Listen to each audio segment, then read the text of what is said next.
The blood on Flora Anne's hands never seemed to wash away completely. No matter how many times she scrubbed them raw in the cold water of the creek behind her father's saloon in Sonora, California, though it had been 3 years since she had actually killed a man in self-defense. It was 1878, and the gold rush had long since faded, leaving behind a town that clung to survival through cattle drives, mining remnants, and the steady flow of whiskey her father poured each night. Flora had turned 21 last month, though she felt decades older. The lines around her eyes spoke of sleepless nights, and the weight of survival in a place where gentleness was a luxury no woman could afford, especially not one who had pulled a trigger at 18 to stop her father's business partner from forcing himself on her in the back room. The man had died. Flora had lived. The law had called it justified. Her father had called it necessary. But Flora had called herself a killer ever since, and something inside her had hardened like clay left too long in the desert sun. She stood behind the bar of the Copper Creek Saloon, wiping down glasses with mechanical precision, as the afternoon light streamed through the dusty windows. Her dark hair was pulled back severely from a face that might have been pretty if not for the permanent tension in her jaw, and the way her hazel eyes seemed to look through people rather than at them. The door swung open, bringing with it a gust of hot September air and a man Flora had never seen before. He was tall, broad-shouldered in the way of men who worked with cattle and horses, with sun-darkened skin and dark hair that curled slightly beneath his worn hat. But it was his eyes that caught her attention despite herself. They were a warm brown, and they held a kindness that seemed entirely out of place in Sonora. "Afternoon," he said, his voice a low rumble that carried across the empty saloon. "You open for business?" "We are," Flora replied, her tone flat and professional. "What can I get you? Just water for now, if you do not mind. Been riding since dawn." He removed his hat, revealing more of a face that was handsome in an unassuming way with laugh lines around his eyes that suggested he smiled often. "Name is James Ryder. Just signed on with the Double H Ranch about 10 miles north." Flora filled a glass with water from the pitcher they kept behind the bar and set it in front of him without comment. She had learned long ago not to engage more than necessary with customers. Conversation led to familiarity, familiarity led to assumptions, and assumptions led to men thinking they had rights to things that were not theirs to take. James drank half the glass in one long swallow, then set it down with a grateful sigh. "That hits the spot. Thank you, miss." He paused, waiting for her to offer her name, and when she did not, he did not press. Instead, he simply said, "You pour a good glass of water." Despite herself, Flora felt the corner of her mouth twitch. "It is a rare talent. Reckon so." He finished the water and pulled a few coins from his pocket, setting them on the bar though she had not asked for payment. "I will likely be back this way come Saturday. The foreman mentioned this is where most of the hands come when they get paid." "It is," Flora confirmed, already turning away to put the glass in the wash basin. "We will be here." She felt his eyes on her for a moment longer, but there was nothing predatory in the gaze. When she glanced back, he was already heading toward the door, settling his hat back on his head. "Have a good day, miss," he called over his shoulder, and then he was gone, leaving Flora standing alone in the saloon with an odd feeling in her chest that she could not quite name. Her father emerged from the back room where he had been doing the books. Martin Anne was a weathered man of 50, with gray threading through his brown hair and a permanent stoop to his shoulders from years of carrying guilt alongside his daughter's shame. He had never been the same after that night 3 years ago, as though he blamed himself for not protecting Flora better, for not seeing the danger in his business partner earlier. "New customer?" he asked, his voice rough from too many years of sampling his own merchandise. A ranch hand from the Double H said he would be back Saturday. Flora returned to wiping down the bar, her movements steady and practiced. Martin nodded, watching his daughter with concern that never quite left his eyes these days. "Flora, you know you do not have to work the bar if you do not want to. You could help with the books or the cooking or anything else." "I am fine here," Flora said, because she had said it 1,000 times before and would likely say it 1,000 times more. The truth was that working the bar gave her control. She could see everyone who came in, could keep her back to the wall, could maintain distance. In the kitchen or the back room, she felt trapped. "I just worry about you, daughter. I know." Flora softened slightly, glancing at her father with something approaching tenderness. He had done his best, and it was not his fault that his best had not been enough to keep the world from teaching her harsh lessons. "But I am managing." Managing was perhaps too generous a word for what Flora did. She survived. She functioned. She moved through her days with the precision of clockwork, never allowing herself to feel too much or want too much or hope for too much. Hope was dangerous. Hope made you vulnerable, and vulnerability got you hurt or worse. Saturday came with the predictability of the sunrise. The saloon filled with ranch hands, miners and drifters as the evening progressed, their voices rising with each drink, their laughter growing louder and less restrained. Flora moved through it all with practiced efficiency, pouring drinks, collecting money, and deflecting unwanted attention with a coldness that had become second nature. James Ryder came in around 7. Along with 5 other men from the Double H, Flora recognized the type immediately. They were working cowboys, not troublemakers. They laughed and joked with each other but kept their hands to themselves and their voices at a reasonable volume. James ordered a beer and paid promptly, thanking Flora with that same genuine courtesy he had shown on his first visit. She found herself noticing him throughout the evening, though she told herself it was simply because he was new, and she made a habit of tracking potential threats. But James Ryder did not feel like a threat. He sat with his back to the room, which was either foolish or trusting, and he nursed his single beer for over an hour while his companions went through 3 or 4 each. Around 9, trouble started the way it usually did in saloons. A miner named Virgil Knox, who had been drinking steadily since noon, decided he wanted Flora to sit on his lap while he drank. She had refused him before, and she refused him again, her voice cold and her eyes colder. "Come on, Flora," Virgil slurred, reaching for her wrist as she passed. "Just a little company. I will pay extra." "I am not for sale," Flora said, jerking her arm away with more force than necessary. "And if you touch me again, you will be thrown out." "Awful high and mighty for a killer," Virgil sneered, and Flora felt the familiar ice slide through her veins. People in Sonora knew her story. Some sympathized, some judged, and some, like Virgil, used it as a weapon when they wanted to hurt her.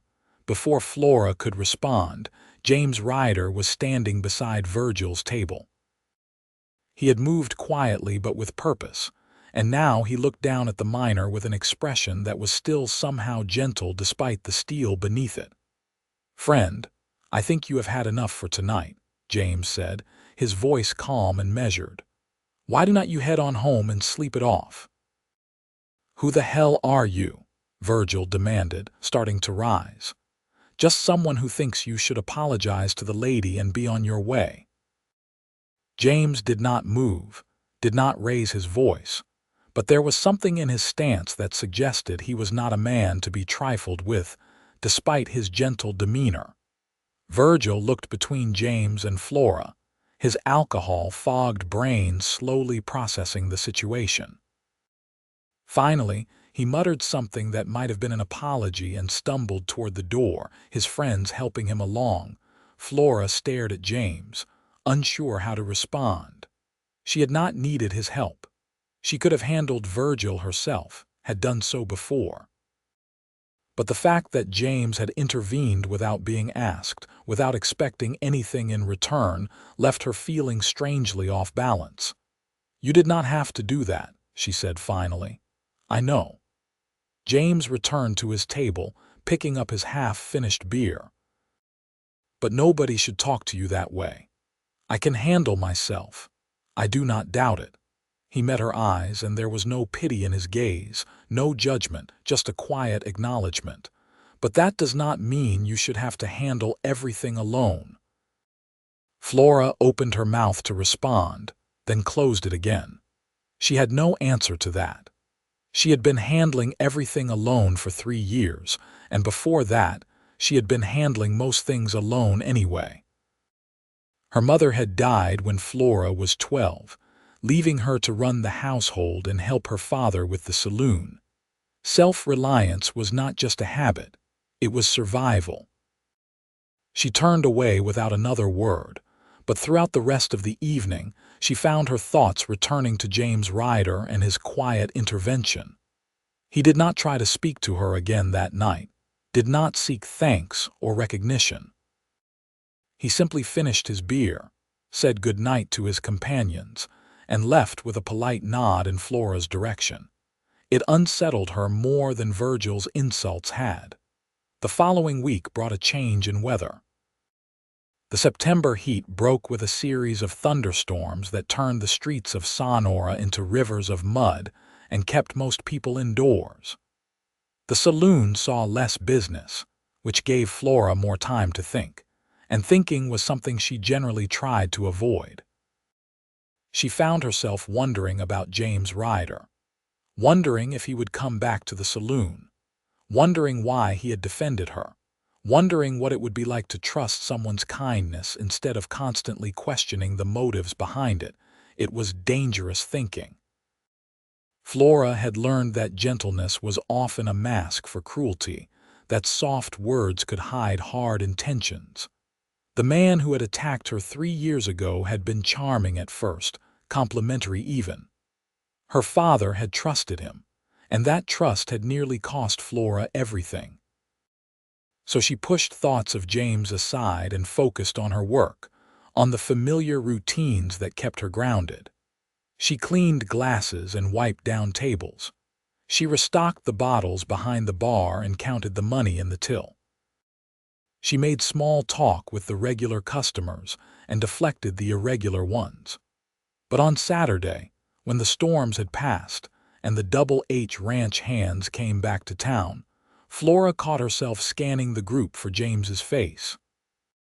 He was there, standing slightly apart from the others as they approached the bar. He caught her eye and offered a small smile that seemed to acknowledge their previous interaction without making a show of it. "Evening, miss," he said when it was his turn to order. "Beer, please." Flora poured the drink and set it in front of him, accepting his payment with a brief nod. She told herself to move on to the next customer, to treat him like anyone else. Instead, she heard herself saying, "Thank you, for last week." James looked surprised, then pleased. "No thanks necessary." Any man with manners would have done the same. "Not in my experience," Flora said before she could stop herself. Then, realizing how bitter that sounded, she added, "But I appreciate it nonetheless." "You have been working here long?" James asked, and Flora tensed. She did not like personal questions. They led to personal conversations, which led to personal connections, which led to vulnerability. "Long enough," she said vaguely, already starting to turn away. "I apologize," James said quickly. "I did not mean to pry, just making conversation." There was something in his tone that made Flora pause. He sounded genuine, and perhaps a little lonely. She glanced back at him, taking in the way he stood slightly hunched over his beer, the way his fingers traced patterns on the glass, and she recognized something of herself in that isolation. Against her better judgment, she said, 5 years. I have been working here 5 years. Your family owns the place. My father does. My mother passed when I was young. Flora did not know why she was telling him this. She never talked about her mother with customers. I am sorry, James said simply, and he sounded like he meant it. My mother is still living back in Texas, thank God. I miss her something fierce, but I am glad she is well. What brought you to California? The question was out before Flora could stop it, and she realized with a start that she was actually curious about the answer. Work, mostly. The Double H was hiring, and I needed a change of scenery. James took a sip of his beer. Texas has too many memories, some good and some not so good. Figured it was time to make some new ones. Flora understood that sentiment more than she wanted to admit. She had never left Sonora, but sometimes she dreamed of it. Dreamed of going somewhere where nobody knew her story, where she could be someone other than the girl who had killed a man. I should get back to work, she said, though the bar was not particularly crowded yet. Of course. James raised his glass slightly in acknowledgement. Have a good evening, miss. He trailed off, still waiting for her name. Flora hesitated, then decided it was foolish to keep withholding it. He would hear it from someone else eventually anyway. Flora Anne, Miss Anne, James said, and the way he said her name with respect and a kind of gentleness made something in Flora's chest ache. It is a pleasure to properly meet you. Over the following weeks, a pattern emerged. James came to the saloon every Saturday with the other ranch hands, but unlike them, he never got drunk. He nursed 1 or 2 beers over the course of the evening, spoke quietly with his companions, and always treated Flora with unfailing courtesy. He did not try to force conversation, but when opportunities arose naturally, he would ask her simple questions or share small details about his week. Flora learned that he was 24, that he had 3 younger sisters back in Texas, and that he was saving money to eventually buy a small ranch of his own. He was good with horses, preferred working outdoors to almost anything else, and had a quiet sense of humor that occasionally caught Flora off guard and made her almost want to smile. What struck Flora most was his consistency. James was patient and kind not just with her but with everyone. He helped his fellow ranch hands when they had too much to drink. He was polite to her father, and he even showed respect to some of the less savory characters who frequented the saloon. It was not an act, Flora began to realize. This was simply who he was, and that terrified her. Because if James was genuinely kind, if his gentleness was real and not a manipulation, then Flora would have to reconsider everything she had taught herself about trust and vulnerability. She would have to acknowledge that she had been so damaged by one man's cruelty that she had closed herself off to any possibility of goodness. October arrived with cooler temperatures, and the first hints of autumn color on the trees that dotted the hills around Sonora. The saloon stayed busy as miners and ranch hands sought warmth and companionship indoors. Flora continued her routine, but she found herself anticipating Saturday evenings with something dangerously close to eagerness. One Saturday in mid-October, James arrived at the saloon earlier than usual, before most of his companions. The bar was still relatively quiet, and Flora was restocking bottles when he walked in. "Evening, Flora," he said, and she noticed that he had dropped the Miss Anne sometime over the past weeks. She had not told him to use her first name, but somehow it felt right when he said it. "You are early tonight," Flora observed, pouring his usual beer without being asked. "Finished up work sooner than expected." James settled onto a stool at the bar, which he did not usually do. Typically, he sat at one of the tables with the other hands. "Thought I would come into town before the crowds." Flora set his beer in front of him, and for a moment, they simply looked at each other. James's eyes were warm and open, holding a question he seemed uncertain about asking. "What is it?" Flora heard herself say, her tone not quite as guarded as usual. "I was wondering," James began, then paused, seeming to choose his words carefully. "There is a harvest dance next Saturday at the church. I know you probably have to work, but I thought maybe if you had any time that evening you might like to go. With me." Flora's first instinct was to refuse immediately.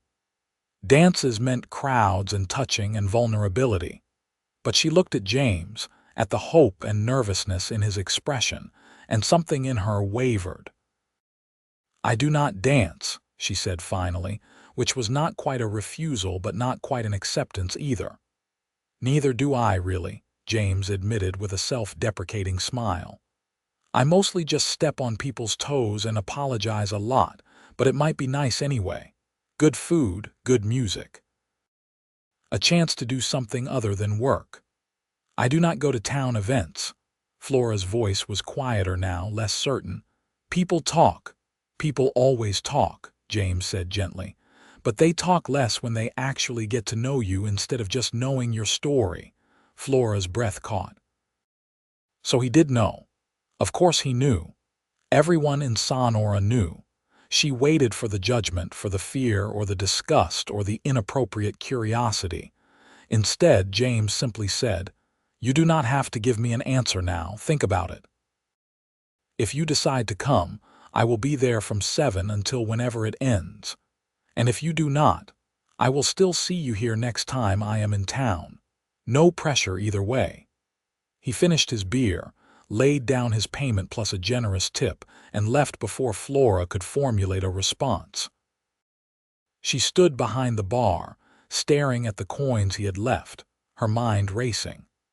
Part of her wanted to dismiss the invitation immediately, to go back to her safe patterns and routines. But another part, a part she had thought long dead, whispered that maybe this was a chance at something different. Something better. That night, after the saloon closed and her father had gone to bed, Flora sat at the small table in her room and thought about Gentleness. She thought about how James had defended her without being asked, how he had been consistently kind without expecting anything in return, how he had invited her to the dance while making it clear that refusing would not change how he treated her. She thought about the man she had killed, about his violence and his cruelty, and how she had let that one man's actions shape her understanding of all men.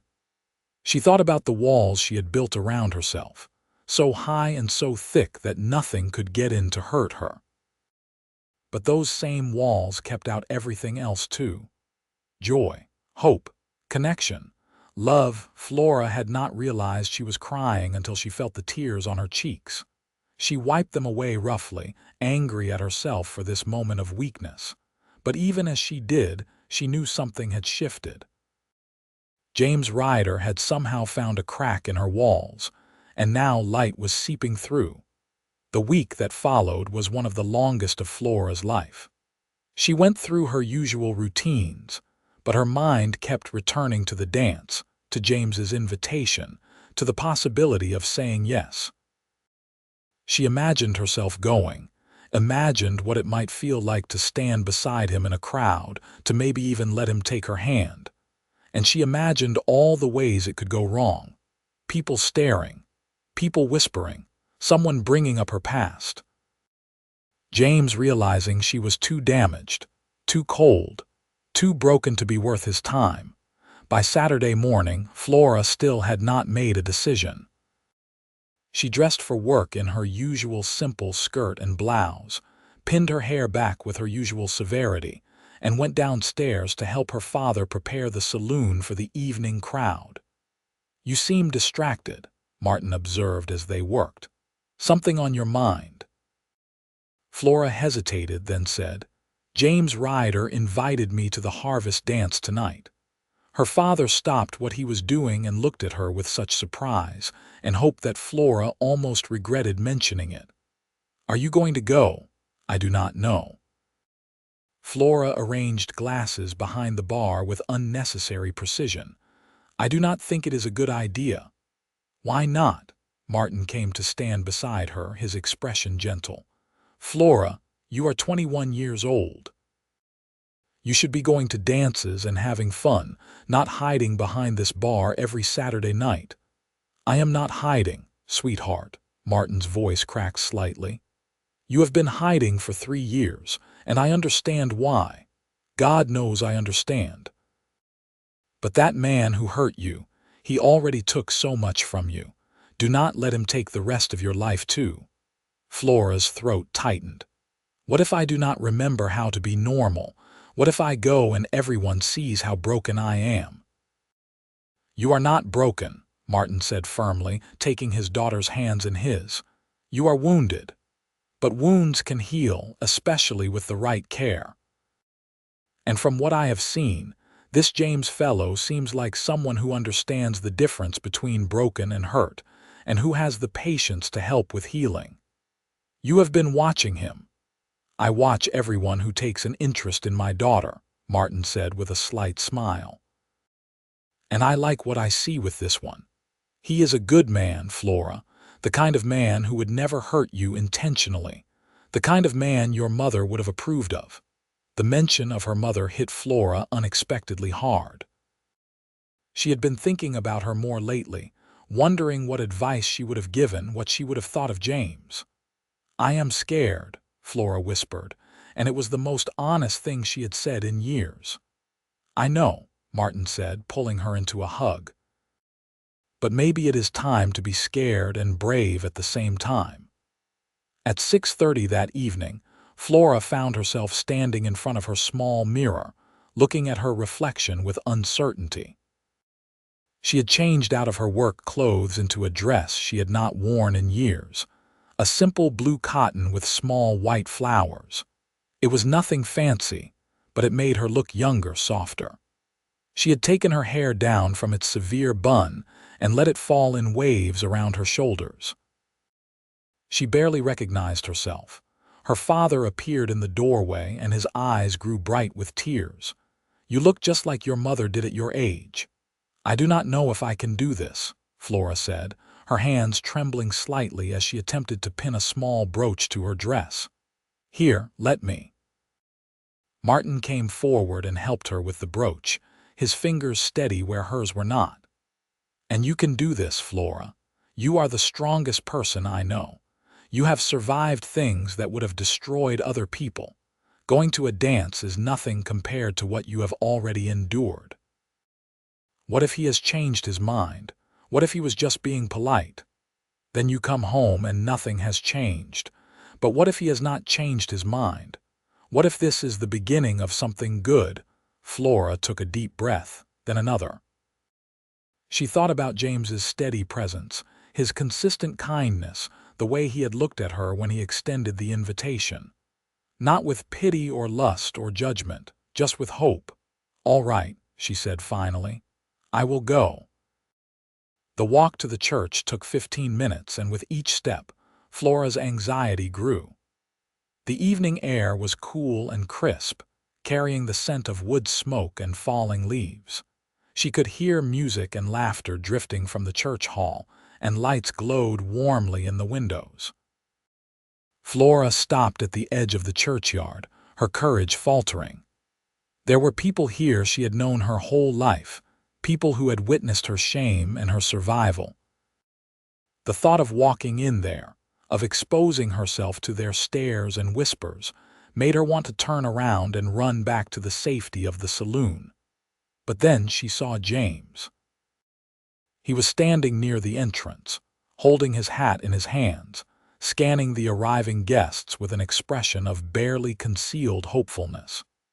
He was wearing clean clothes and had clearly made an effort with his appearance, and there was something touching about the nervous energy in his posture. As if sensing her presence, James turned and their eyes met across the yard. His face transformed with a smile so genuine and delighted that Flora felt something in her chest crack open just a little bit more. He walked toward her immediately, not running but moving with clear purpose, and when he reached her, he simply said, "You came." "I almost did not," Flora admitted, her voice barely above a whisper. "But you did. That is what matters." James held out his arm in invitation. "May I?" Flora looked at his offered arm for a long moment. This was it. This was the choice. She could turn away now, retreat back into her fortress of isolation, and nothing would change. Or she could take his arm, step forward into uncertainty and possibility, and see what might happen. She placed her hand on his arm, feeling the solid warmth of him beneath her fingertips, and let him guide her toward the church hall. The interior was decorated with autumn leaves and gourds, and long tables held platters of food that the townswomen had prepared. A small group of musicians played in one corner, and several couples were already dancing. People turned to look as Flora entered with James, and she felt the weight of their attention like a physical thing. But James seemed oblivious to the stares. He led her to a relatively quiet corner and said, "Can I get you some cider? Or something to eat? Cider would be nice," Flora managed, grateful for a moment to collect herself. While James went to get drinks, Flora stood with her back to the wall, a position that felt safest. She noticed some women whispering and glancing her way, and her stomach knotted. This had been a mistake. She should leave now before things got worse. "Here we are." James returned with 2 cups of cider, handing her one with a smile. "They have apple pie too if you are interested. Mrs. Henderson made it, and she is famous for her pies." "I am not very hungry." Flora took a sip of the cider, using it as something to do with her hands. James seemed to sense her discomfort. "Would you like to step outside for a bit? It is a nice evening, and it is a bit crowded in here." Flora nodded gratefully, and they made their way back out into the cool night air. Other people were scattered around the churchyard, talking and laughing, but there was more space to breathe out here. "Better?" James asked after a moment. "Yes, thank you." Flora took another sip of cider. "I am not very good at crowds. Neither am I, if I am honest. I prefer the company of horses most days. They are easier to understand than people." Despite herself, Flora felt a small smile tug at her lips. That is true. Horses do not gossip or judge, exactly. James leaned against the fence that surrounded the churchyard, looking up at the star-filled sky. "You know, when I first came to Sonora, I did not plan on staying long. Thought I would work for a season, save some money and move on. But then I started coming to your father's saloon, and I found a reason to stay put for a while." Flora's heart skipped. "The beer is that good," James laughed, a warm sound that seemed to wrap around Flora like a blanket. "The beer is fine, but that is not what I was referring to." He turned to look at her, his expression serious now. "Flora, I know you have been through things. I know people in this town have not made it easy for you, but I want you to know that when I look at you, I do not see whatever story they tell. I see a woman who is strong and brave and deserving of every good thing." "You do not know me," Flora said, but her voice lacked conviction. "Not as well as I would like to," James agreed. "But I know what I have observed. I have seen how hard you work.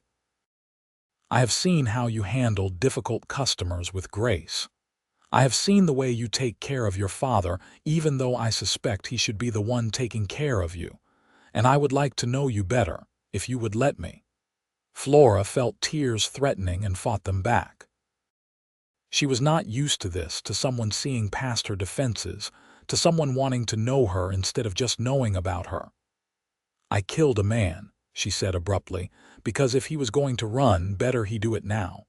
3 years ago, he tried to force himself on me and I shot him. He died. I killed him." "I heard about that," James said calmly, not flinching. "And I am sorry you had to go through something so horrible, but defending yourself against an attacker does not make you a killer, Flora. It makes you a survivor. Other people do not see it that way." "Then other people are fools." James's voice was firm now, almost angry, though Flora sensed the anger was not directed at her. "You did what you had to do to stay alive. No one has the right to judge you for that." Flora looked at him, really looked at him, and saw nothing but sincerity in his eyes. No fear, no disgust, no judgment, just acceptance and something that might have been admiration. "I do not know how to do this," she said softly. "I do not know how to let someone be kind to me. I do not know how to trust that it is real." "Then let me show you," James said gently. "Every day, if you will let me, I will show you that kindness does not have to hurt, that gentleness is not a trap, that you are worthy of good things, Flora Anne, because you are. You absolutely are." Something broke open in Flora's chest then, something that had been locked tight for 3 years. She felt tears spill down her cheeks before she could stop them, and for the first time since that horrible night, she let herself cry in front of another person. James did not try to touch her or shush her or tell her everything was fine. He simply stood there, steady and solid, letting her feel what she needed to feel. When the tears finally slowed, he offered her a clean handkerchief from his pocket. "I am sorry," Flora said, wiping her eyes. "I do not usually fall apart like that." "Maybe you needed to," James said. "And there is nothing wrong with that. You have been carrying too much alone for too long." Flora looked at him, at this man who had somehow seen through her walls to the wounded person beneath, and made a decision. She was tired of being afraid, tired of being alone, tired of letting one man's cruelty define the rest of her life. "Teach me," she said quietly. "Teach you what? How to trust again. How to let someone be gentle with me." Flora met his eyes, her own still wet with tears but holding a determination that surprised her. "I do not know if I can, but I would like to try. With you." James's expression softened into something that made Flora's breath catch. "We will go at whatever pace you need. And if you need to stop if it becomes too much, you just say so. No pressure, no expectations, just one day at a time." "One day at a time," Flora repeated, and it sounded manageable when he said it like that. They stayed outside for a while longer, talking quietly about small things. James told her about a foal that had been born at the ranch that week, and Flora found herself actually laughing at his description of the gangly creature trying to walk for the first time. Eventually, they went back inside, and James asked if she would like to try dancing. Flora's first instinct was to refuse, but then she remembered her decision to try to be brave. "I probably will step on your feet," she warned. "Good thing I wore my sturdy boots then," James said with a grin. They moved to the edge of the dance floor and James positioned them carefully, giving Flora space even as he showed her where to place her hands. "Just follow my lead," he said. "And do not worry about getting it perfect. Nobody gets it perfect." The music was a simple waltz, and James was true to his word about not being a great dancer. But he was patient and steady, guiding Flora through the steps with gentle pressure and the occasional soft-spoken direction. Flora stumbled several times, but James just smiled and helped her find the rhythm again. And then, somewhere in the middle of the second dance, something shifted. Flora stopped thinking about her feet and the people watching and all the reasons this was a bad idea. She simply let herself be present in the moment, feeling the warmth of James's hand at her waist, the security of his other hand holding hers, the way they moved together through the space. When she looked up at James, she found him already watching her with an expression of such tender happiness that it took her breath away. "What?" she asked, suddenly self-conscious. "You are smiling," James said simply. "I have never seen you really smile before. It is beautiful." Flora realized it was true. She was smiling, actually smiling, and it felt strange and wonderful and terrifying all at once. "I suppose I have not had much reason to smile lately." "Then I will just have to give you more reasons," James said, and it sounded like a promise. They stayed at the dance until nearly 10, long enough that Flora actually started to relax and enjoy herself.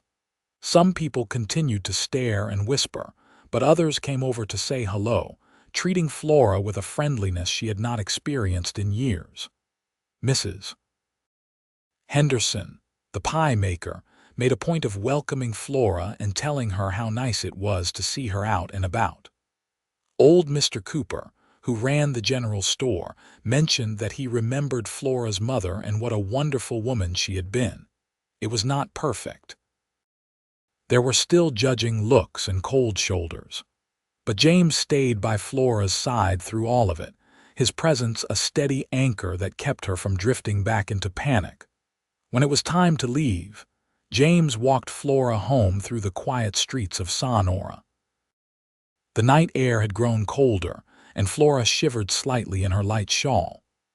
Without a word, James shrugged out of his jacket and draped it over her shoulders.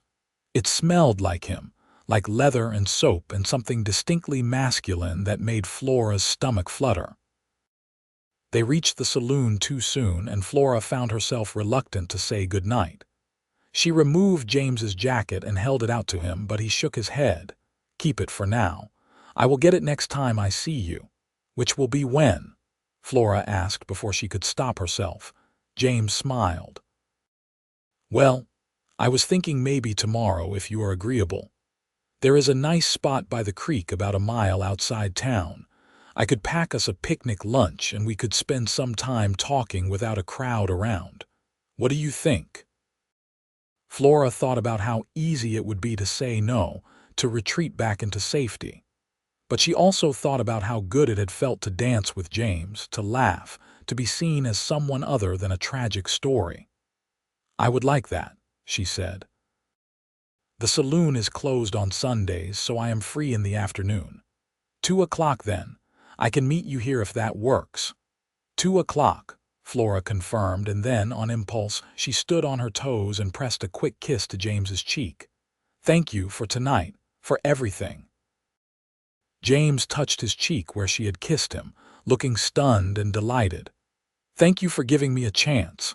Sleep well, Flora." Flora watched him walk away into the night, then went inside where she found her father waiting up despite the late hour. "How was it?"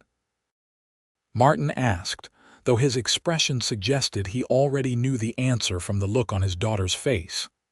"It was good," Flora said, and then, more honestly, "It was really good, Papa. I danced. I smiled. I felt almost normal."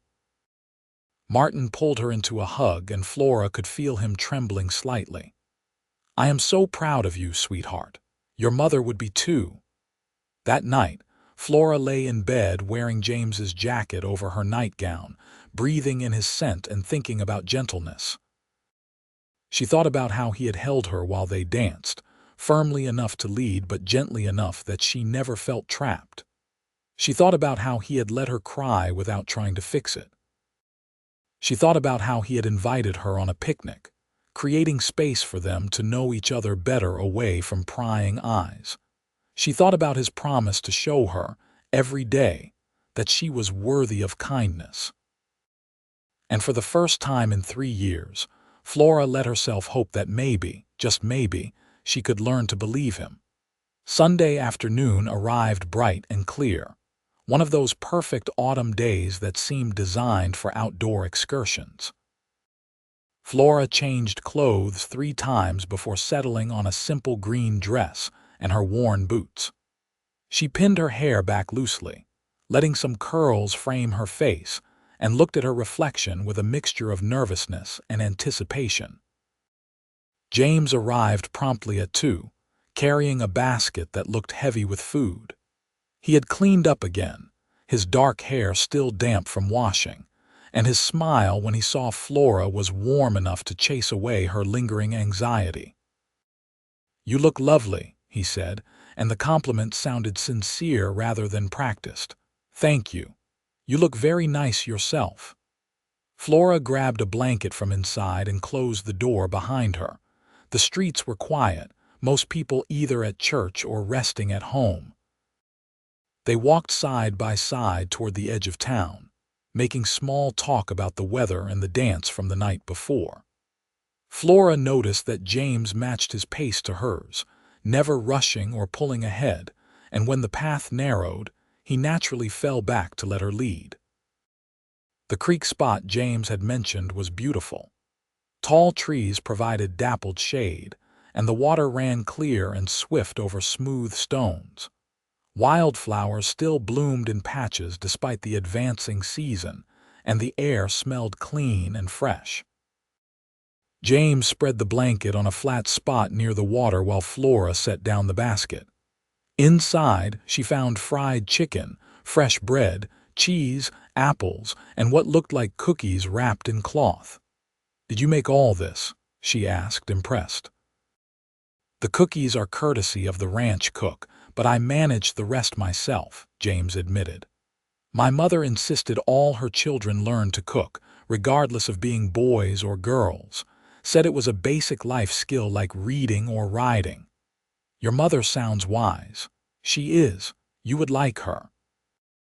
James handed Flora a plate and started serving the food. "She is strong-minded and does not suffer fools, but she has the biggest heart of anyone I know." They ate in comfortable silence for a while, the only sounds the rushing creek and occasional bird calls.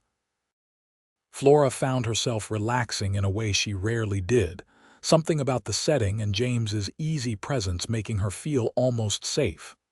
"Can I ask you something?" James said after a while, his tone gentle. Flora tensed slightly but nodded. "You can ask. I might not answer, but you can ask." "That is fair." James looked out at the water, giving her space by not making direct eye contact. "What was it like? After? How did you keep going?" Flora was quiet for a long time, surprised by the question. Most people either never asked anything or asked for salacious details about the violence itself. No one had asked about the aftermath, about the actual experience of surviving. "It was lonely," she said finally. "Even surrounded by people, it was incredibly lonely. No one knew what to say to me. They either treated me like I was made of glass or like I was dangerous. My father blamed himself, which made it worse because then I was dealing with my own feelings plus his guilt. And I just kept thinking that if I could be strong enough, hard enough, nothing could ever hurt me again."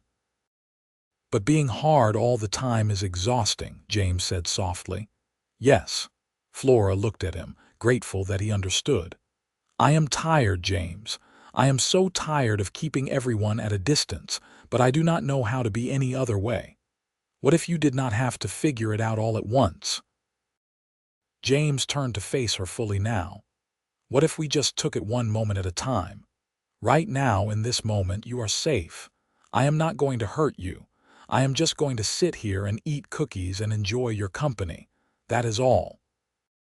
"Just this moment," Flora repeated, trying the concept on for size. "Just this moment." They sat together by the creek until the shadows grew long, talking about everything and nothing. James told her about growing up in Texas, about learning to break horses from his grandfather, about his sisters and their various personalities. Flora found herself sharing memories of her mother, stories she had not told anyone in years because they hurt too much to speak aloud. But with James, the hurt was bearable. He listened without trying to fix anything, asked thoughtful questions, and laughed at her funny stories while respecting the sad ones. At one point, Flora tentatively reached out and touched James's hand where it rested on the blanket between them. He looked down at their hands, then back at her face, a question in his eyes. "Is this all right?" Flora asked, her voice barely above a whisper. "More than all right," James said. He turned his hand over so their palms touched, then slowly, giving her time to pull away, laced his fingers through hers. "How about this?" Flora's heart was racing, but not entirely from fear. There was something else mixed in there now, something that felt like excitement or hope. "This is good." They sat like that, hands joined, watching the water flow past, and Flora marveled at how something so simple could feel so significant. She was touching someone voluntarily. She was letting someone touch her, and the world had not ended. When James finally walked her home as the sun was setting, he did not try to kiss her. He simply squeezed her hand gently and said, "Same time next Sunday." "Yes," Flora said, then added, "but maybe I will see you before then. At the saloon." "You absolutely will," James promised. "I will be there Saturday as usual. Maybe we can talk more then." Flora nodded, reluctant to let go of his hand. When she finally did, she felt the loss of his warmth immediately. That night, she wrote a letter to her mother, something she did occasionally when she needed to work through her feelings. She wrote about James, about his kindness and patience, about how scared she was but also how hopeful. She wrote about learning to be gentle with herself, about considering that maybe she deserved good things after all. The weeks that followed fell into a pattern. James came to the saloon on Saturdays, always staying later than the other ranch hands so he could talk with Flora after the crowd thinned. On Sundays, they met for picnics or walks, always in places where Flora felt safe and open. James kept his promise about making tenderness a daily practice. He found small ways to show Flora gentleness. He learned that she loved wildflowers and started bringing her small bouquets. He noticed when she was tired and would help her with tasks without being asked. He respected her boundaries, never pushing for more physical closeness than she offered, but making it clear through his actions that he cared deeply for her. And slowly, carefully, Flora began to open up. She let James hold her hand without tensing. She leaned against his shoulder when they sat by the creek. She laughed more freely and smiled more often. She started to believe that maybe his kindness was not a trap or a manipulation, but simply who he was. In late November, the first snow came early, dusting Sonora with white and making the streets treacherous. Flora was working at the saloon on a particularly cold Saturday when James came in shaking snow from his hat. "It is getting bad out there," he announced to the room in general. "The foreman said we should head back to the ranch before the roads become impassable." Flora felt a pang of disappointment. She had been looking forward to their usual Saturday evening conversation. James caught her eye and gave her an apologetic look as he gathered his companions. But an hour later, just as Flora was starting to close up early due to the weather, there was a knock on the saloon door. She opened it to find James standing there, covered in snow. "What are you doing?" Flora asked, alarmed. "You should be back at the ranch by now." "I told the others to go on without me," James said, his teeth chattering slightly. "I am staying in town tonight. There is a boarding house that rents rooms, and I figured it was worth it to not have to ride 10 miles in a snowstorm." "That is very practical," Flora said slowly, sensing there was more to the story. And James continued, a sheepish smile on his face. "I thought maybe you would like some company. I know the saloon is closing early and I thought we could just sit and talk for a while, if you want to." Flora's heart swelled. He had stayed in town in a snowstorm just to spend time with her, not because he expected anything but because he valued her company. "Come in before you freeze," she said, stepping aside. "I will make coffee." They sat at one of the tables near the stove, which Flora had stoked to fight off the cold. The windows rattled with wind, and snow piled up on the sills, creating a sense of isolation from the rest of the world. Martin had already gone to bed, so it was just the two of them in the warm, lamp-lit room. "I have been thinking," James said after they had been talking for a while, "about the future." Flora's stomach fluttered nervously. "What about it?" "I have almost enough saved to put a down payment on a small ranch. There is a property about 5 miles from here, nothing fancy but good land with water access. I have been looking at it for a while now." He paused, seeming to gather courage. "The thing is, I am not sure I want to do it alone anymore." Flora's breath caught. "James." "I am not asking you to marry me," James said quickly. "Not yet, anyway. I know we have only been courting for a couple of months, and I know you need more time. But I want you to know that when I think about my future, you are in it, Flora. I am not going anywhere. I'm not going to get tired of you or realize you are too difficult or decide you are not worth the effort, because you are worth it. You are worth every bit of patience and gentleness I can give." Tears were streaming down Flora's face now, but they were not tears of pain. "I do not know what I did to deserve you. You do not have to deserve me," James said, reaching across the table to take her hands. "That is not how this works. We are not keeping score. I care about you because of who you are, not because of what you have earned or what you can give me." "I think I am falling in love with you," Flora whispered, the words escaping before she could stop them. "And it terrifies me." "It terrifies me too," James admitted. "But maybe we can be terrified together," Flora laughed through her tears. "That is the most romantic thing anyone has ever said to me. I mean it though. Love is scary. Being vulnerable is scary, but I think it is worth it. I think you are worth it." James stood and came around the table, kneeling beside Flora's chair so they were at eye level. "Flora Anne, you are the strongest, bravest person I have ever met, and I would be honored if you would continue letting me into your life, at whatever pace feels right to you." Flora looked into his warm brown eyes and saw nothing but sincerity and affection.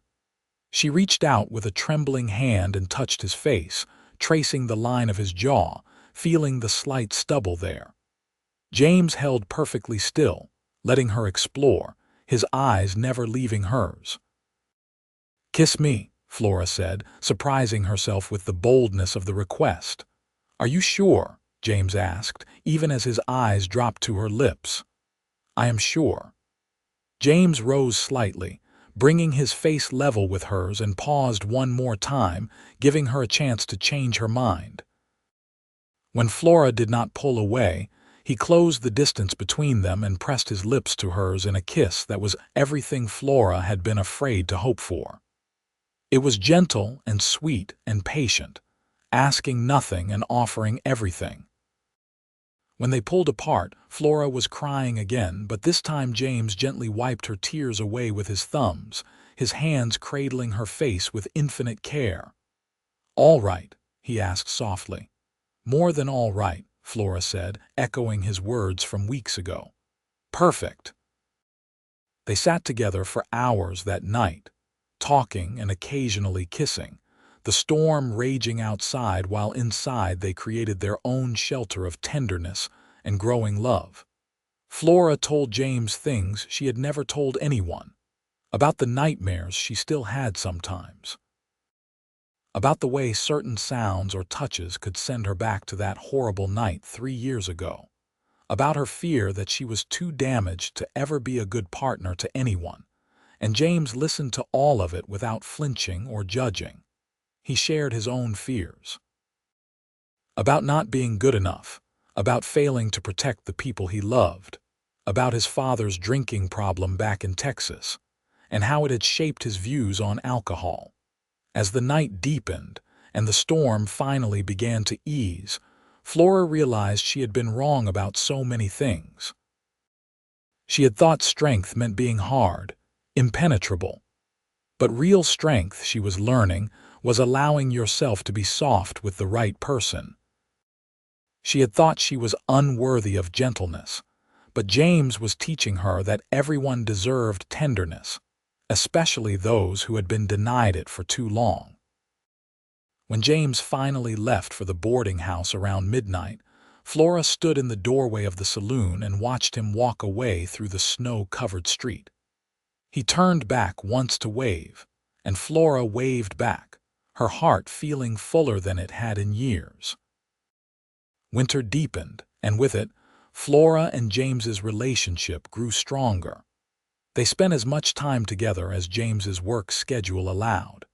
He taught her to ride horses properly, something she had never learned despite growing up in cattle country.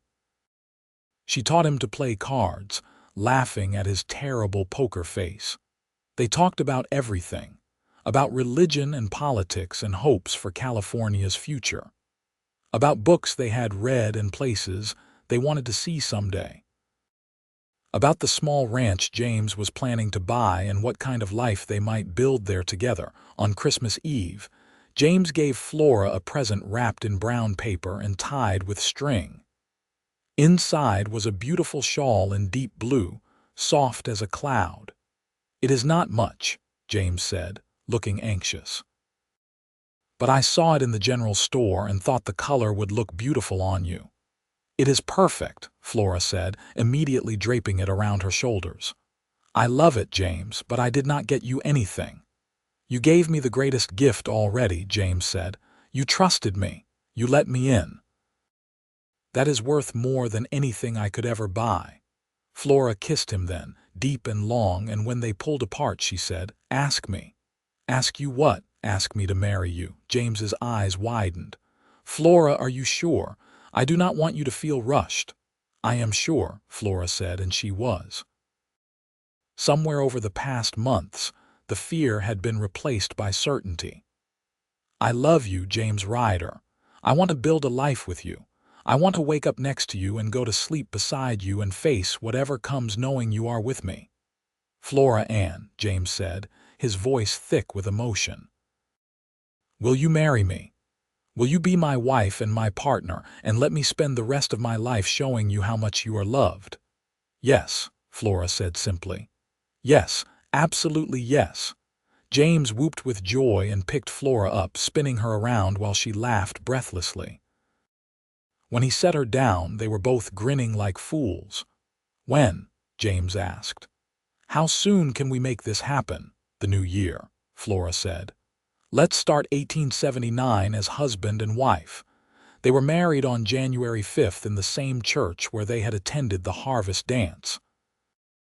It was a small ceremony, just Flora's father, some of James's friends from the ranch, and a few townspeople who had come to genuinely care about Flora's happiness. Flora wore a simple white dress that had belonged to her mother, altered to fit her. James wore his best suit, cleaned and pressed until it looked almost new. When they stood before the minister and said their vows, Flora's voice did not shake once. "I, Flora, take you, James, to be my husband. I promise to trust you when trust feels impossible. To be brave when fear tries to pull me back. To let you love me even when I struggle to love myself. To build a life with you filled with gentleness and joy." James's vows were equally heartfelt. "I, James, take you, Flora, to be my wife. I promise to be patient when you need time. To be strong when you need support. To show you tenderness every single day so you never forget that you are worthy of love. To honor the courage it took for you to give me your heart." When the minister pronounced them husband and wife, James cupped Flora's face in his hands and kissed her with such tenderness that several people in attendance started crying. At the small reception afterward, Martin gave a toast that had Flora in tears. "My daughter has been through things no person should have to endure. There were years when I worried I had lost her forever to the darkness. But James Ryder came into our lives and reminded Flora of what she had forgotten, that she deserves happiness, that she is worthy of love, that her past does not define her future.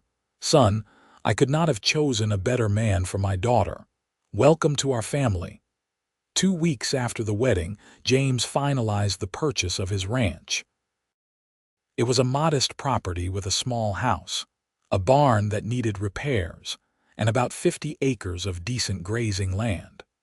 Flora stood in the doorway of their new home, looking at the simple main room with its stone fireplace and wooden floors, and felt tears prick her eyes. "It is not much yet," James said, coming to stand behind her, "but we will make it into something good, together." "It is already good," Flora said, turning to face him, "because it is ours." They spent the first months of 1879 working to make the ranch into a proper home. James hired a few hands to help with the cattle he had purchased, while Flora tended a garden and kept the house. It was hard work, but satisfying in a way Flora had never experienced. She was building something instead of just surviving. In the evenings, after the work was done, James and Flora would sit on their porch and watch the sun set over the California hills. Sometimes they talked, and sometimes they simply sat in comfortable silence, holding hands and being present with each other. "You know what I love most about this?" Flora said one evening in early spring. "What is that?" "The quiet, the peace. No crowd of drunk men, no whispers and stares, just us and the land and the future we are building." James squeezed her hand. "Do you ever miss working at the saloon?" Flora considered. "I miss my father sometimes, but he visits often enough. And no, I do not miss the work. I spent years serving other people's needs and ignoring my own. Now I get to focus on what makes me happy, and what makes me happy is this: you, us." "Have you thought about what we talked about?" James asked carefully. "About children." They had discussed it a few times, Flora's anxiety about motherhood conflicting with a growing desire to create new life with James, life that would be born from love instead of violence. "I have thought about it," Flora said, "and I think I am ready. I think I would like to try for a baby." James's face lit up with joy. "Truly, truly. I am still scared, but I have learned that being scared does not mean I cannot also be brave." By late summer, Flora knew she was pregnant. She told James one evening in August, after supper, her hands trembling slightly as she took his and placed them on her still flat belly. "We are going to have a baby," she said simply. James's eyes filled with tears and he dropped to his knees in front of Flora, pressing his face against her stomach. "We are going to be parents," he whispered. "Flora, we are going to have a child." "Are you happy?" Flora asked, though she could see the answer in his face. "I am more than happy. I am grateful. I am blessed. I am so incredibly in love with you." James looked up at her, his face radiant. "Thank you for trusting me enough to take this step. Thank you for believing in us." The pregnancy was not easy. Flora struggled with sickness in the early months and anxiety throughout. But James was patient and supportive, taking on extra work around the ranch so Flora could rest, sitting with her during the long nights when fear kept her awake, reminding her constantly that she was strong enough for this. "You survived things that would have broken other people," he told her over and over. "You can do this, and I will be right here beside you every step of the way." In March of 1880, Flora gave birth to a healthy baby boy after a long and difficult labor.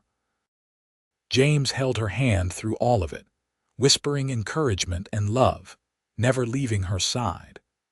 When the midwife finally placed the squalling infant in Flora's arms, Flora looked down at her son and felt a love so overwhelming it nearly stopped her heart. "Hello, little one," she whispered, touching the baby's tiny hand. "I am your mother and I promise I will always keep you safe." "What should we name him?" James asked, his voice thick with emotion as he looked at his son. "I was thinking Martin," Flora said, "after my father, Martin James Ryder." "It is perfect," James agreed. "Just like him, just like you." The early months of parenthood were exhausting but also healing in ways Flora had not anticipated. Caring for her son, meeting his needs with gentleness, watching him grow and change, helped Flora understand in a visceral way what James had been trying to teach her all along: that everyone deserved tenderness, especially the most vulnerable. That love was not a weakness but the strongest force in existence. On Martin's first birthday, Flora's father made the trip out to the ranch for a celebration. He looked older now, having sold the saloon and moved into a small house in town, but his eyes were bright as he held his grandson. "Your mother would have loved him," Martin told Flora, "and she would have been so proud of you, daughter, of the life you have built, the woman you have become." I wish she could have met James, Flora said, watching her husband play with their son on the floor. I think they would have liked each other. I think so too, Martin agreed. He is a good man, Flora. You chose well. That night after Martin had left and baby Martin was asleep, Flora and James sat on their porch watching the stars. Flora leaned against her husband's shoulder, feeling his arm come around her, and marveled at how far she had come. You remember, she said quietly, that first day you came into the saloon, when you ordered water. I remember, James said. You looked so sad and so strong all at once. I knew immediately that you were someone special, someone worth knowing. I thought you were naive, Flora admitted. Too kind for the world we lived in. I thought that kindness would get you hurt. And now I know that kindness is its own kind of strength. That gentleness is not weakness but courage. Flora turned to look at James, at this man who had kept his promise to show her tenderness every single day. You saved me, James. No, James said firmly. You saved yourself, Flora. I just reminded you that you were worth saving. The years passed with the gentle rhythm of ranch life. Flora and James had 2 more children, a daughter they named Margaret Rose in 1882, and another son, Thomas Henry, in 1884. The ranch prospered as James's reputation for honest dealing and quality cattle spread. Flora became known in Sonora not as the girl who had killed a man, but as James Ryder's capable wife, a loving mother, and a woman who had somehow found her way from darkness into light. She still had hard days. Days when the nightmares returned, or when something would trigger a memory that sent her back to that terrible night. But James never wavered in his support. He learned to recognize the signs when Flora was struggling, and would create space for her to feel what she needed to feel while making it clear he was not going anywhere. I am here, he would say simply, holding her while she cried or sitting quietly beside her when she needed silence. Always here. On their 10th wedding anniversary in 1889, James gave Flora a necklace with a small pendant shaped like a wildflower, her favorite. Flora gave James a pocket watch engraved with the words, "My daily promise," a reference to the vow he had kept every single day of their marriage. 10 years, Flora marveled as they sat together that evening. Sometimes it feels like just yesterday, and sometimes it feels like you have always been in my life. The best 10 years of my life, James said, and there are so many more to come. You ever regret it? Flora asked. Taking on someone with so much damage, so much history? Never, James said without hesitation. Not once, Flora. You are not damaged. You were hurt and then you healed. Those are different things. And your history is part of what made you who you are. It gave you strength and compassion and depth. I would not change a single thing about you. Flora kissed him then, deep and long, pouring 10 years of gratitude and love into that kiss. I love you, James Ryder. Thank you for being patient enough to wait for me to believe I deserved you. And I love you, Flora Ryder. Thank you for being brave enough to let me love you. By 1892, their eldest son Martin was 12, old enough to be genuinely helpful around the ranch. Margaret was 10, with her mother's determination and her father's gentle heart. And Thomas, at 8, was the family's wild child, always finding new ways to get into trouble. Flora watched them playing in the yard one summer evening and felt a contentment so deep it brought tears to her eyes. These children, this life, this love.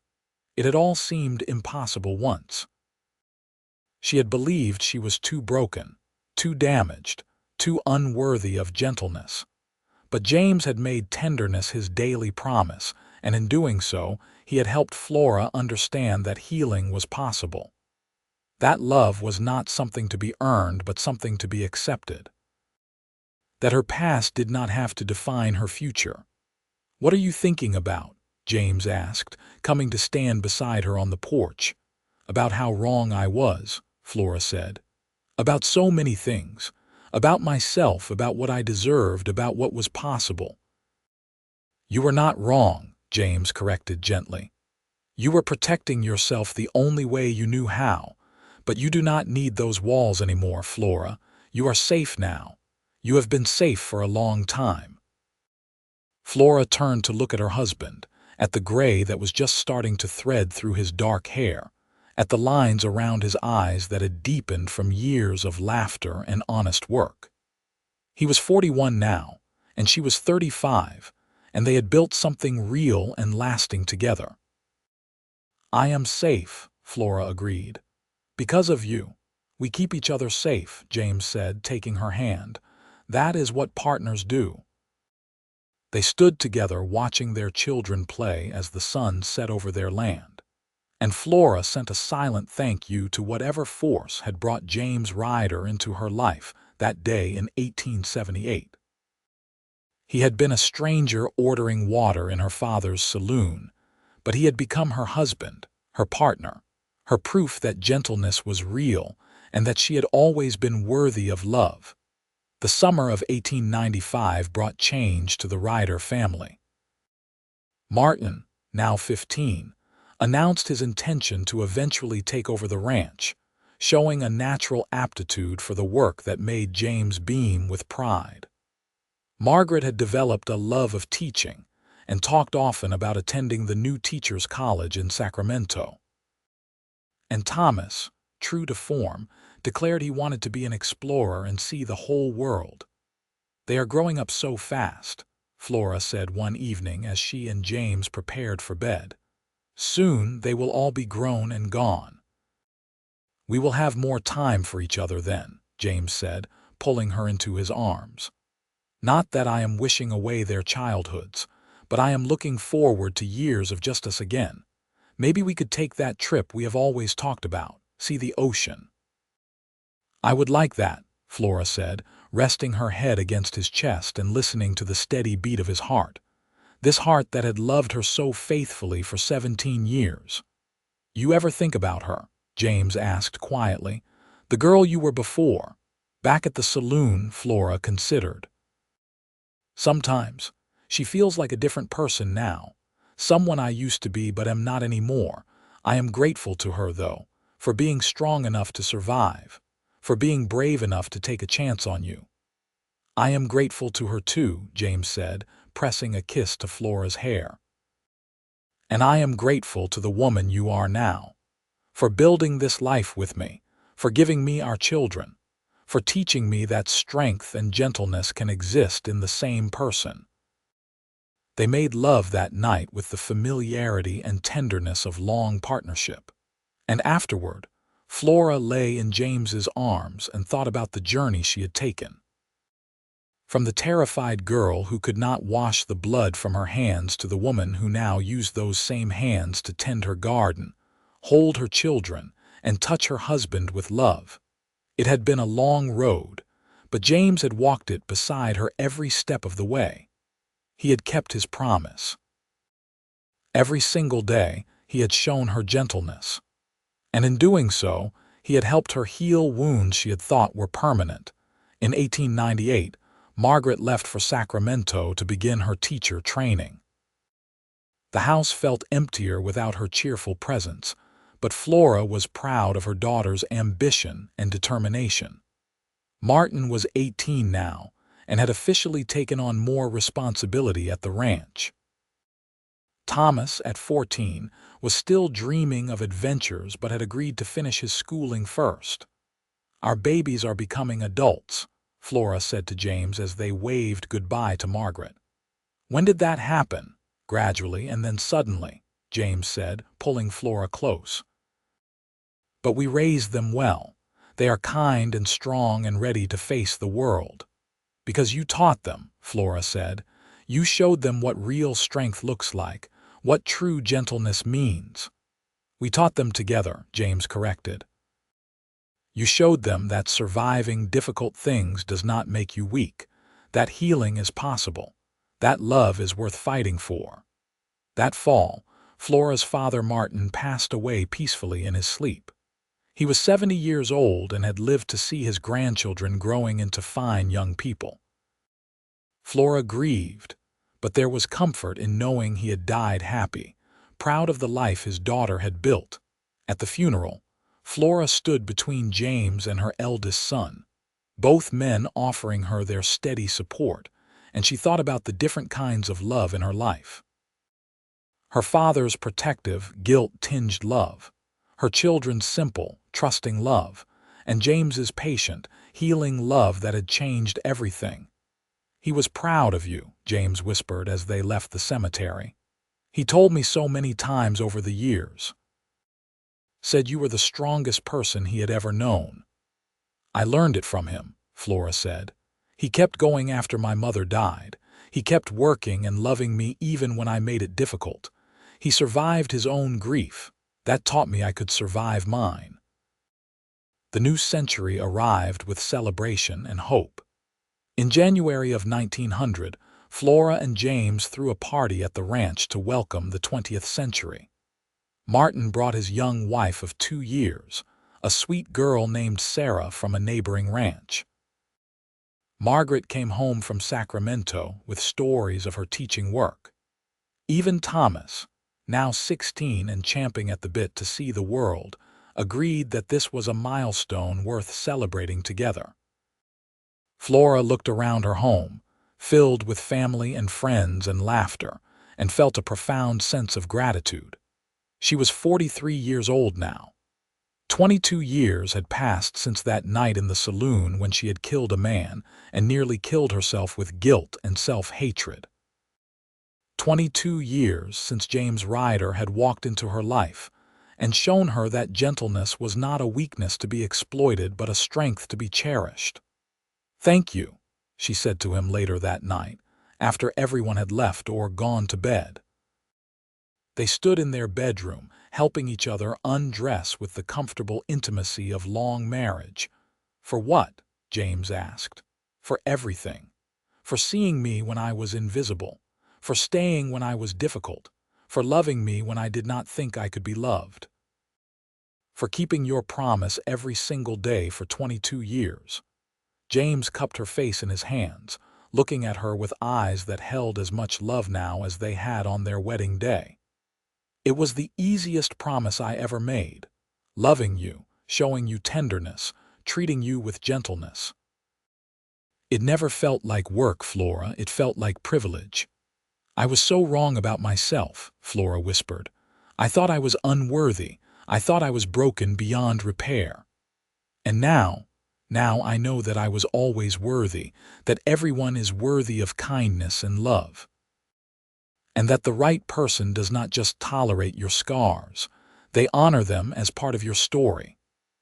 They held each other in the quiet of their room, two people who had found their way to each other across pain and fear and doubt. Outside, the new century waited with all its uncertainties and possibilities. But inside, in the safety of their love, Flora knew that whatever came, they would face it together. James had made tenderness his daily promise, and in doing so, he had given Flora the greatest gift possible. The knowledge that she was loved, not despite her past, but as a complete person whose past was part of what made her extraordinary.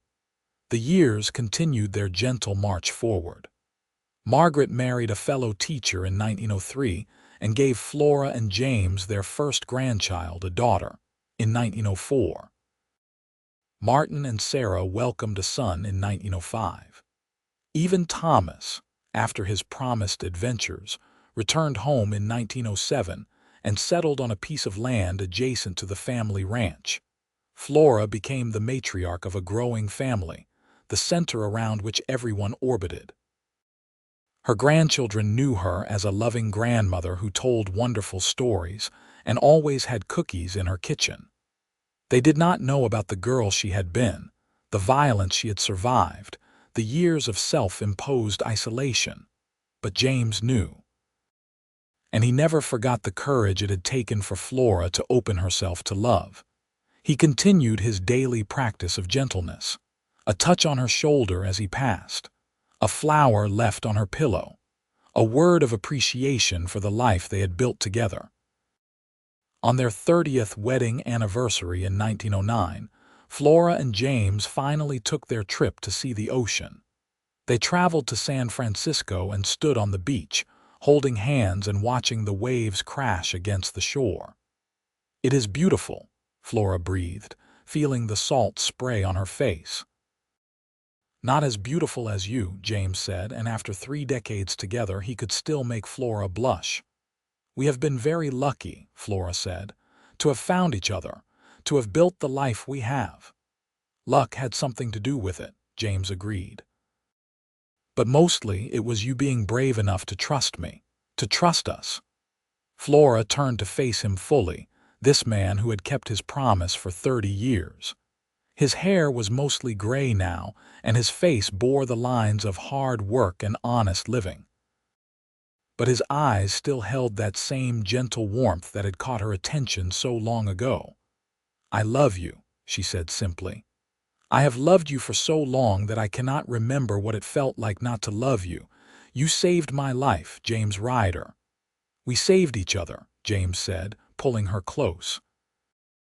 "I was just as lost when I came to Sonora, Flora, just as lonely and uncertain. You gave me purpose.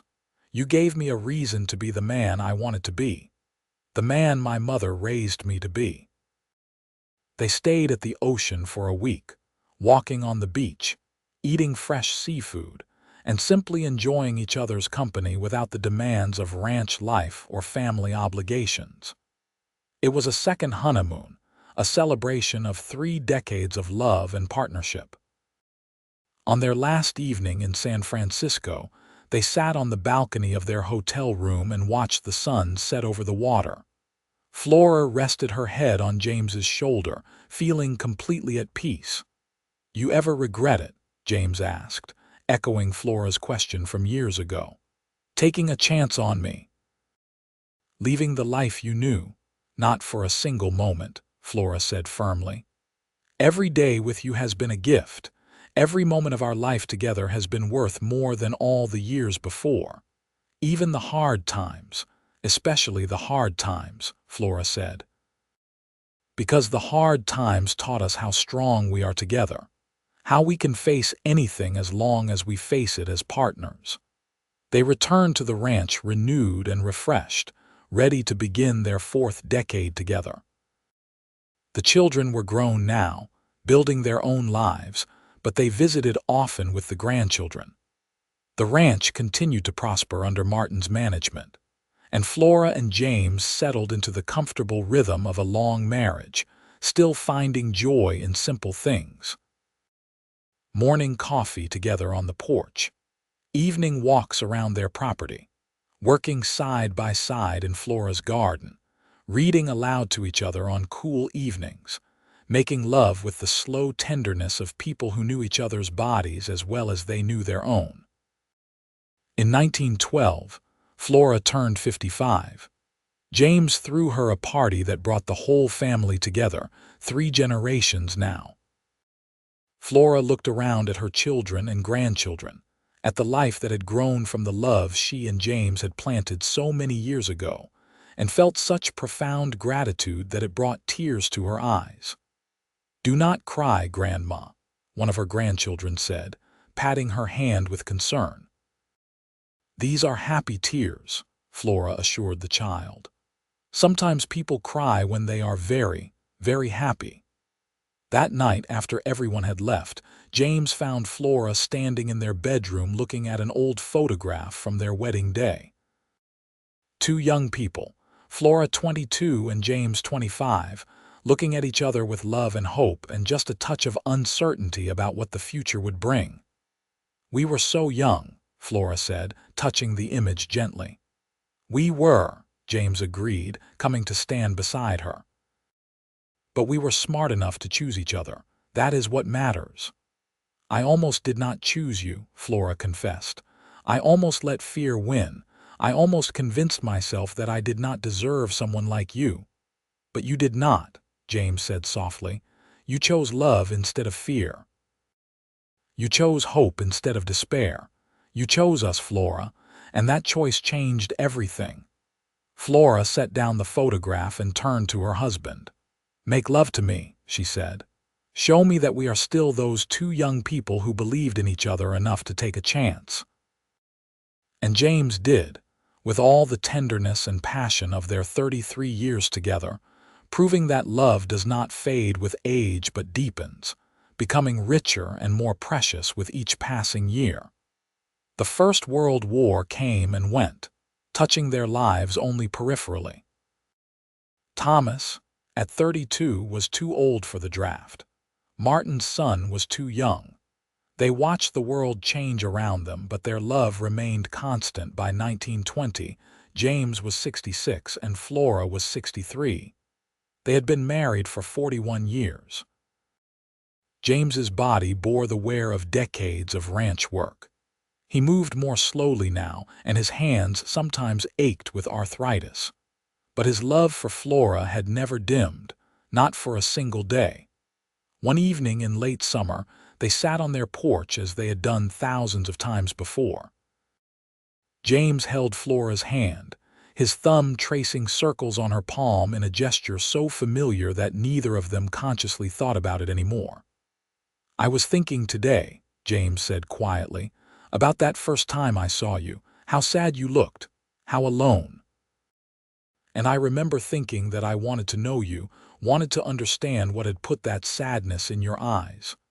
"And did you come to understand?" Flora asked. "I came to understand that you were a person who had survived something terrible and was trying to figure out how to live instead of just survive. And I realized that I could help with that, if you would let me." "You did more than help," Flora said. "You showed me what real love looks like. Patient, gentle, constant, never demanding more than I could give, always offering more than I thought to ask for." "It was never a hardship," James said. "Loving you has been the great joy of my life, Flora. Every day with you has been a gift." They sat in comfortable silence, watching the sun paint the sky in shades of orange and pink. Flora thought about the girl she had been at 21, so convinced she was unworthy of gentleness.